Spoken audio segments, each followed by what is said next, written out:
Je ne vous apprends rien, nous sommes en pleine campagne Bob et on se rapproche même des deux fêtes principales de la période qui sont Noël et Nouvel An. C'est le bon moment pour vous rappeler qu'à côté des bobs occasionnels, il y a aussi des bobs professionnels qui peuvent vous ramener chez vous en toute sécurité dans toutes les régions du pays.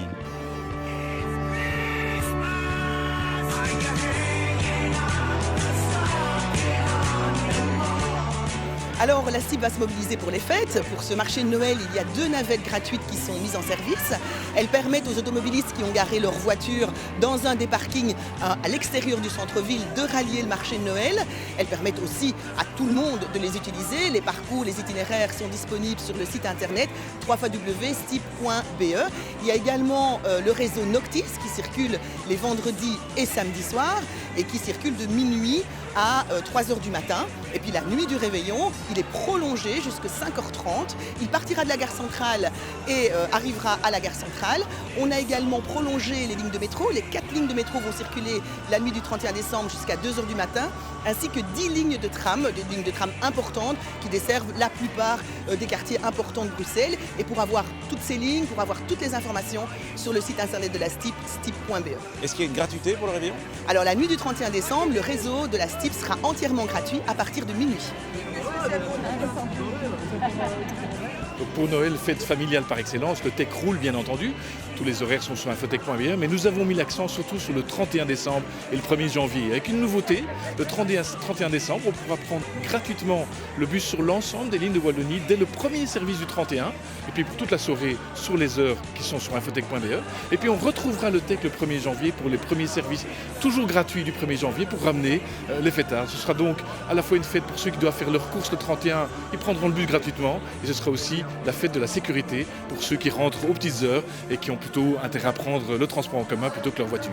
Attention, le premier, la gratuité est limitée jusqu'à une certaine heure. Alors le premier, nous irons jusqu'à 9h du matin, ce qui permettra aux fêtards qui rentrent vraiment aux petites lueurs du jour de pouvoir prendre le bus gratuitement et de pouvoir rentrer chez eux en toute sécurité. Ce sera la 28e édition de cette opération qui est ouverte à nos clients et à nos clients, c'est l'occasion d'essayer le tech.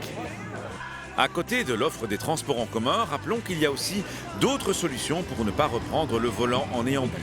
Vous pouvez prendre un taxi par exemple, puisque ceux-ci circulent toute l'année. À plusieurs, ça permet d'amortir le prix de la course. Il y a aussi la solution de l'hôtel, qui même si c'est un peu plus cher, offre par contre plus de confort. Il est aussi parfois possible de dormir sur les lieux de la fête, ce qui peut être sympa également.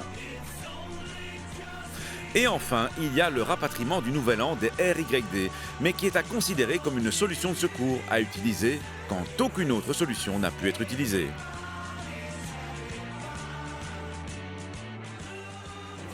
Reprendre le volant après avoir consommé de l'alcool est dangereux et ce danger augmente de manière exponentielle à chaque verre consommé.